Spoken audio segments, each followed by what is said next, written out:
حدیث پاک کی روشنی میں نبی صلی اللہ علیہ وسلم نے نظر کی حفاظت کے بارے میں بہت تاکید فرمائی۔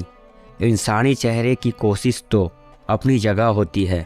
نبی صلی اللہ علیہ وسلم نے تو جانوروں کی شرمگاہ دیکھنے سے بھی منع فرمایا۔ نظر کو شیطان کے زہر آلودہ تیروں میں سے ایک تیر کہا۔ حدیث پاک میں غور کرنے سے دو اہم نسخے بد نظری کے علاج کے بارے میں نظر آتے ہیں، جو اس طرح ہے۔ 1 نمبر، نبی صلی اللہ علیہ وسلم نے ارشاد فرمایا کہ اگر کسی غیر محرم پر اچانک نظر پڑ جائے اور اس کا حسن و جمال دل میں اتر جائے تو چاہیے کہ گھر آ کر اپنی بیوی سے ہم بستری کرے۔ جو کچھ اس غیر محرم کے پاس ہے وہی سب کچھ بیوی کے پاس ہے۔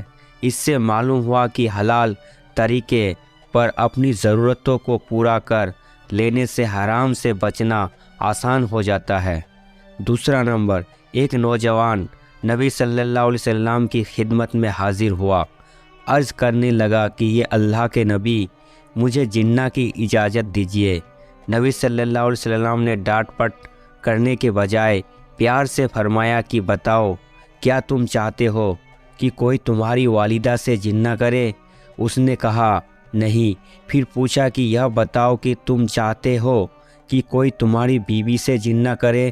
اس نے کہا نہیں۔ پھر پوچھا کیا تم چاہتے ہو کہ کوئی تمہاری بہن سے جنہ کرے؟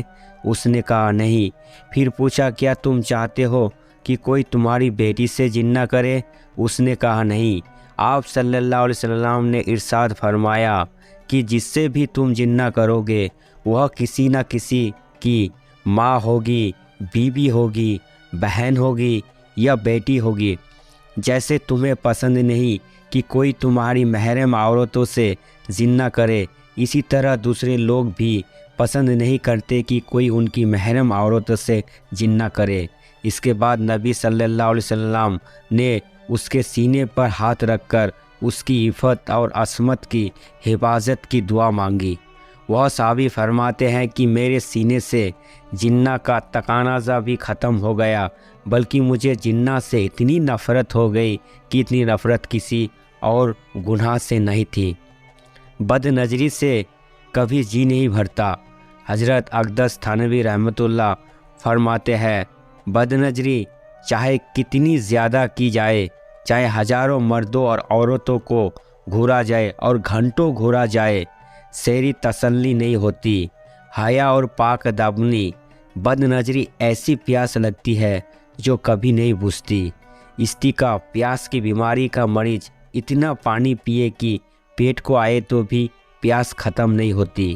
اللہ تعالیٰ ایک سے بڑھ کر ایک کو خوبصورت بنایا ہے، انسان کتنے ٹھپے دیکھے گا؟ نتیجہ یہی نکلتی ہے کہ ایک کو دیکھا ہے، دوسرے کو دیکھنے کی ہوس ہے۔